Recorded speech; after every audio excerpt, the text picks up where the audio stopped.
그리고 오늘은 절기상 이제 종료주일이라고 합니다. 종료주일이라고 하는 것은 백성들이 예수 그리스도께서 이제 예루살렘으로 이제 입성을 하실 때 이제 그 왕으로 환영을 하는 과정에서 종려나무 가지를 흔들고 막 호산나 호산나 이렇게 외친 것에서 비롯됐는데, 이 백성들이 예수 그리스도를 영접한 것은 자신들의 왕이라고 하는 개인의 구세주가 아닌 어떻게 보면 정치적인 왕으로 예수 그리스도를 환영을 했습니다. 그래서 우리가 좀 배경을 이해를 할 것은, 우리도 일제의 압제를 당했잖아요. 그 당시에 이스라엘도 로마의 압제 아래 있었습니다. 그러다 보니까 예수님이 지금 종료주일날 종료 가지를 흔들고 백성들의 막 그 외침에 물론 뭐 예수님께서도 화답을 하셨죠. 그러나 이 백성들은 예수님이 죽은 나사로도 살렸다라는 이 소식을 듣고, 와, 이 사람이라면 우리나라를 로마에서 해방시킬 수 있는 그런 분이다, 그런 생각을 했던 것이죠. 그런 기대가 잔뜩 있어요, 백성들. 그래가지고 예루살렘에서 모여가지고 호산나 호산나, 호산나라고 하는 뜻은 주여 지금 우리를 구원해 주시옵소서, 이런 뜻입니다. 지금 해방시켜 주세요, 해방시켜 주세요. 그렇게 막 백성들이 외쳤던 것입니다. 근데 예수님은, 일반 왕들은 어떻습니까? 일반 왕들은 보통 이제 승리의 어떤 말을 타고, 막 백마를 타고, 정말 막 투구를 쓰고, 정말 왕처럼 이렇게 입성을 하는데, 예수님은 오늘 우리에게 오신 그 예수님은 그런 모습으로 오시질 않았다는 것입니다. 오히려 겸손하게 나귀를 타고 평화의 왕으로 오셨다는 것이죠. 오늘 그 말씀을 통해서 왕으로 오신 예수님을 우리가 한번 살펴볼 텐데, 여러분, 사람들이 원했던 왕은, 종려나무를 가지고 맞으러 나간 이 왕은 자기들을 로마의 압제에서 구원해 주실 그런 왕이었습니다. 오늘 우리도 마찬가지죠. 우리도 똑같습니다. 뭔가 문제 해결을 해주시는 그런 왕, 고난을 없애주시는 왕, 나의 문제가 싹 사라지는 그런 왕을 우리가 기대를 하고 있다는 것이죠. 내 인생을 정말 멋들어지게 잘 되게 해주시는 그런 왕으로 우리는 계속해서 찾고 드리고 있다는 것입니다. 그러나 하나님은 그런 왕이 아니라 우리에게 구원자, 죄에서 우리를 구원하실 구원자로 우리에게 보내주셨다는 것입니다. 하나님은 우리에게 죄에서 우리를 해방시켜 주실 그 구원자로 예수님을 보내주셨습니다. 사람들이 원했던 왕하고는 너무 틀리죠. 사람들이 원했던 왕하고는 너무너무 틀리다는 것입니다. 예수님께서 선택하신 왕의 모습을 한번 보십시오. 12절부터 쭉 우리 15절까지 이렇게 쭉 읽어보면 이런 이야기가 나옵니다. 그 이튿날에는 명절에 온 큰 무리가 예수께서 예루살렘에 오신다는 것을 들었다 그랬어요. 그런데 여러분, 요 12절 전에 11절이 뭐라고 이야기를 하냐면, 나사로 때문에 많은 유대인이 가서 예수님 믿었다 그랬어요. 나사로는 여러분 죽었다가 예수님께서 살린 그런 인물이에요. 이런 사건이 있었으니까 온 동네방네 사건이 이제 일파만파 다 소문이 났겠죠. 그러자 그 이튿날에는 이제 명절이 이제 다가왔는데, 이튿날에는 명절 하면 6월절 중에 이제 그 여러 명절이 있는데, 이스라엘 유대인들에게는 6월절이 가장 큰 명절입니다. 6월절이라고 하는 명절은 하나님께서 이스라엘 백성들을 애굽에서 탈출을 시키셨어요. 그때 하나님께서는 특별히 유대민족, 선민, 택한 백성들을 구원하시기 위해서 이제 이집트에 지배를 받고 있었던 그런 시절에 장자재앙을 내리신 거예요. 장자재앙. 이집트에 있는 모든 장자들은 다 죽여버렸습니다. 그런데 하나님께서는 유대인들에게는 그런 재앙을 막아주셨어요. 막아주시는데 유일하게 그 막는 방법, 그 재앙에서 자기 장자를 지킬 수 있는 방법은 양을 잡아가지고 문설주에 그 피를 바르는 것입니다. 그러면 하나님께서 이제 그 피를 보고 죽음의 사자들이 넘어갔다 해서 넘어갔다 해서 유월입니다. 그 유월절을 유대인들은 대대적으로 지킵니다. 지금도 현재 유대인들은 유월절을 지킵니다. 가장 큰 명절이에요. 우리나라는 뭐 설날하고 이제 추석이 가장 큰 명절이라고 한다면은 유대인들은 여러 명절들이 있지만은 그 중에 가장 어떤 명절이 유월절입니다. 이 명절이 이제 찾아온 겁니다. 명절에 온 큰 무리가 이제 예수 그리스도의 그 소문을 듣고서 몰려드는 거예요. 그러면서 이제 종려가지를 가지고 맞으러 나가 이렇게 외칩니다. 호산나! 우리를 구원해 주세요. 우리를 앞에서 구원해 주세요. 그런 내막이 있는 거죠. 예수님은 영혼을 죄에서 구원하려고 오셨는데 그 백성들의 기대는 다른 데 있는 거죠. 정체적으로 해방을 좀 시켜주세요. 내 삶의 문제 좀 해결해 주세요. 물론 예수님은 우리 삶의 문제에 관심을 가지고 계신 분이에요. 그런데 예수님은 우리의 그 삶에서 일어난 여러 가지 다양한 문제도 다 관심을 가지고 계시지만 가장 큰 문제는 우리를 죄악에서 구원해 주시는 그 관심이 첫 번째였다는 거예요. 일단 이 무리들은 호산나 하면서 막 찬송을 했어요. 근데 여러분 나중에 이 무리가 예수님을 못 박는데 그래 동참하는 무리로 바뀌어버립니다. 그걸 우리가 아셔야 돼요. 우리를 왕으로 이제 막 우리가 이 백성들이 모여가지고 우리를 구원해 주시옵소서. 우리를 이 해방시켜 주시옵소서. 우리의 삶의 문제를 해결해 주시옵소서. 그러다가 조금 이제 내 삶의 문제가 전혀 해결이 안 되는 것 같으니까 그냥 예수님 못 박아라 하면서 이 무리들이 나중에 돌변하는 그런 문제가 생깁니다. 우리도 이런 우를 범해서는 안 됩니다. 예수님은 우리의 왕으로 오셨는데 우리 삶의 문제도 해결해 주십니다. 반드시 해결해 주십니다. 그러나 무엇보다도 중요한 문제, 죄에서 우리를 구원하시기 위해서 오셨다는 겁니다. 그걸 우리가 먼저 받아들여야 되는 거예요. 예수님은 그래서 어떻게 보면 기대와 전혀 반대로 나가시는 거예요. 한 어린 나귀를 보고 타셨다 그랬습니다. 여러분 보통 우리가 고대 그 전쟁 영화를 보면 왕들이 막 마차 타고 그 다음에 말 백마 타고 막 투구 쓰고 이렇게 입성을 하잖아요. 그런데 예수님은 한 어린 나귀를 타고 겸손하게 오셨습니다. 나귀를 타고 오셨다라고 하는 것은 이미 스가랴 9장 9절에서 시온에 따라 크게 기뻐할지어다 예루살렘에 따라 즐거이 부를지어다 보라 내 왕이 내게 임하시나니 그는 공의로우시며 구원을 베푸시며 겸손하여서 나귀를 타시나니 나귀의 작은 것 곧 나귀 새끼니라 라고 이야기를 하고 있습니다. 겸손한 왕이라는 거죠. 나귀를 여러분 타신 이유는 백성들의 기대에 부응한 왕이 아니라 겸손하게 오셔서 평강의 왕으로 오셔서 우리를 인류를 갖다가 죄악에서 구원하기 위해서 오셨다는 그런 메시지를 던지고 있는 것입니다. 예수님은 싸우러 오신 게 아니에요. 예수님은 여러분 죽으러 오셨습니다. 우리를 위해 죽으러 오셨다는 거예요.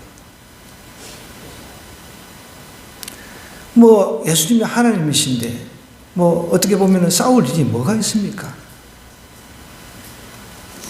우리 인류를 갖다가 말 한마디면 멸망시킬 수가 있습니다. 얼마든지 멸망시킬 수 있어요. 그런데 주님은 인류를 멸망시키는 그런 목적이 아니라 인류를 구원하시고자 이 땅에 오셨다는 것이죠. 예수님께서 진짜 하신 일이 이제 16절에서 18절에 나와 있습니다. 제자들은 처음에 이를 깨닫지 못했다 그랬습니다. 제자들도 옆에 3년 반 동안 쫓아다녔던 제자들도 예수님께서 이 하신 일을 이해를 못한 거예요. 눈으로 보았습니다. 직접 들었습니다. 인간으로 오신 그 예수님을 따라다니면서 모셨어요. 그런데도 제자들이 이 사건을 이해를 못한 거예요. 아니, 이왕이면은 좀 백마를 구해가지고 타셔야 되는데, 막 멋지게 막 호응하고 반응하고 막 이렇게 해가지고 와 호산나 호산나 이러면 그래 내가 니네들 구해줄게 이런 것을 기대했는데 전혀 반대의 모습이었다는 것이죠. 오늘 16절에서 18절의 내용을 보면 예수님께서 진짜 하신 일들이 드러납니다. 제자는 처음에 이 일을 깨닫지 못하였다가 예수님께서 영광을 얻으신 후, 그러니까 부활하신 후에 깨달았다는 거예요. 부활하신 예수님을 만나니까 깨달아진다는 거예요. 여러분도 우리도 부활하신 예수님을 인격적으로 만나야 예수님께서 행하신 일들이 깨달아집니다. 예수님께서 영광을 얻으신 후에야 이것이 예수께 대해 기록된 것임과 사람들이 예수께 이같이 한 것임이 생각났더라 라고 기록하고 있습니다. 나사로를 무덤에서 불러내어 죽은 자 가운데서 살리실 때 함께 있던 무리가 증언했다 그랬습니다. 이에 무리가 예수를 맞으면 이 표적 행하심을 들었습니다. 그 표적 보고 와 예수님에 대한 소문을 이제 들었어요. 그러니까 진짜 이분만 우리가 따라다니면 이게 큰 이제 수확을 얻을 수 있겠다. 뭔가 우리나라도 해방되고 로마로부터 해방되고 그런 생각을 분명히 했을 것입니다.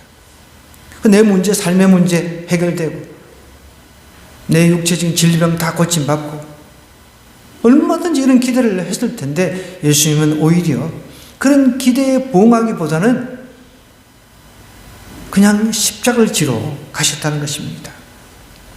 여러분, 예수님은 슈퍼맨으로 오시지 않았다는 것입니다. 죽는 어린 양으로 오셨다는 것이죠. 왜요? 왜 죽으러 오셨습니까? 우리가 죽어야 할 자리에 대신 서기 위해서입니다. 이때 당시 여러분, 유월절 당시 역사가에 의하면 수백만 명이 모였다고 그래요. 보통 유월절 하면 이제 그 가장 큰 명절이라고 그랬잖아요. 유대인들은 전 세계에 이제 디아스포라 흩어진 유대인들은 평생 이제 내가 한 번은 저 유대 땅 예루살렘에 가서 유월절을 지키고자 하는 그런 그 로망, 그 꿈이 다 있다는 거예요. 죽기 전에 내가 한 번은 꼭 가서 그곳에서 유월절을 지키겠다라는 그런 그 소망이 모든 유대인들에게는 다 있습니다. 그때 유월절이라고 하는 것은 여러분 아까 전에도 말씀드렸습니다만 보통 양이라든지 이런 동물을 잡아서 죽여서 제물로 드려요. 그때 역사가들에 의하면은 하여간 그 270만 명이 운집을 했는데 도살된 양 수가 25만 마리. 25만 마리면은 저도 뭐 가늠이 잘 안 됩니다. 25만 마리를 잡았다는 거예요. 유대인 중에 이제 역사가로 이제 유명한 사람인데 그분이 이제 기록을 한 거예요. 25만 마리 양이 죽은 거예요. 그 정도 우리가 생각하면 되겠습니다. 그러면 양이 죽었다고 하면 그 도살을 할 때 피 바다가 되겠죠. 피 비린다부터 시작해 엄청나겠죠. 그런 일이 이제 있었다는 것이죠. 결국은 여러분 유월절에 진정한 왕이신 예수님을 이제 우리가 믿어야 되는데 유대인들은 여전히 아직도 지금 전쟁을 치르고 있는 저 유대인들도 대다수가 아직도 이 메시아가 오실 것이다. 이제 곧 오실 것이다 라고 믿는 그런 이제 안타까운 상황인데 이때 이미 예수님께서는 이제 앞으로는 니네들은 유월절마다 양 잡아서 죽일 필요 없다. 내가 친히 양이 되어주겠다. 그런 양의 모습, 어린 양으로 대신 우리를 위해서 대신 죽으러 이 땅에 오셨다는 거예요. 그분이 왕이시라는 거죠. 그분을 내 마음으로 영접해야 돼요.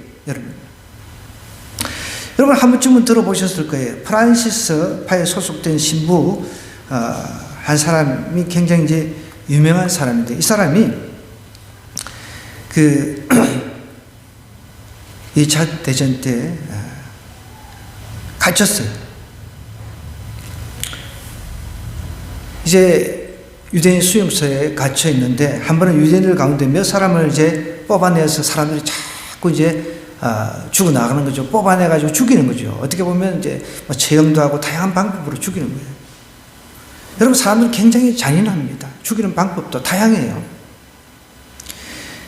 아마 이제 이 유대인들, 특별히 이제 독일 사람들, 여러분, 독일인들이 지금은 그렇지는 않습니다만 히틀러가 유대인을 굉장히 싫어했거든요.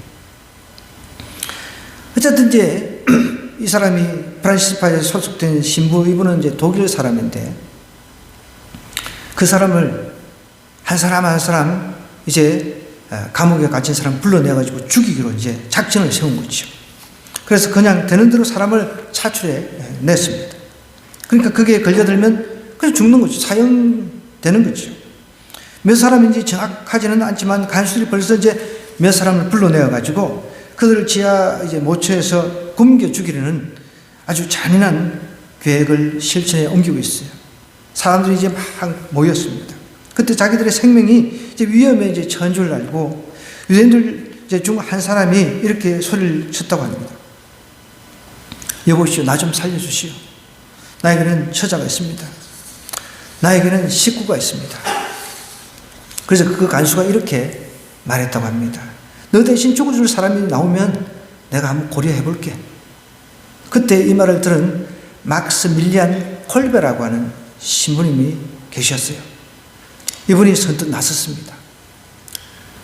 이분이 이렇게 이야기했어요. 나에게는 딸린 사람이 아무도 없습니다. 내가 저 사람을 대신할 수 있습니까? 그래서 간수가 꼭 하고 싶으면 대신하라고. 저 사람 대신 나를 넣어주시오. 이 콜베 신부가 이렇게 이야기를 한 거예요. 그래서 콜베 신부님이 그 사람을 대신해서 그 팀에 끼게 되었고 결국에는 지하 감옥으로 끌려가서 그 사람을 대신해서 죽었다는 실화가 있습니다. 여러분, 예수님은 우리를 대신해서 죽으셨어요. 우리를 대신해서. 우리를 대신 친히 어린 양이 되셨어요. 아까 전에 27만의 양들이 도살당했는데 예수님께서 이제 그런 거 할 필요 없다. 내가 친히 어린 양이 되겠다. 내가 정말 왕 중의 왕이다. 라는 것을 보여주셨다는 것이죠. 그래서 여러분, 종료주일은 왕이 환영받는 날이 아닙니다. 예수님께서 겸손히 나귀를 타고 오셔서 우리의 죄악을 위해서 십자가로 향하신 날이라는 거예요. 그것을 오늘 좀 기념했으면 좋겠습니다. 오늘 이 말씀 생각하면서 잠깐 우리 묵상하겠습니다. 하나님 아버지, 종료주일은 왕이 실상 환영받은 것 같지만 환영받는 날이 아니었습니다. 예수님께서 겸손히 나귀를 타고 오셔서 우리의 죄악을 위해서 십자가로 향하신 날입니다. 이 날을 우리가 깊이 묵상하고 예수님께서 나 대신 죽으심을 더 깊이 마음속으로 새겨서 그 빚진 자의 마음으로 남은 인생을 살게 하여 주시옵소서. 감사를 드리며 우리 구주 예수님 이름으로 간절히 기도드리옵나이다.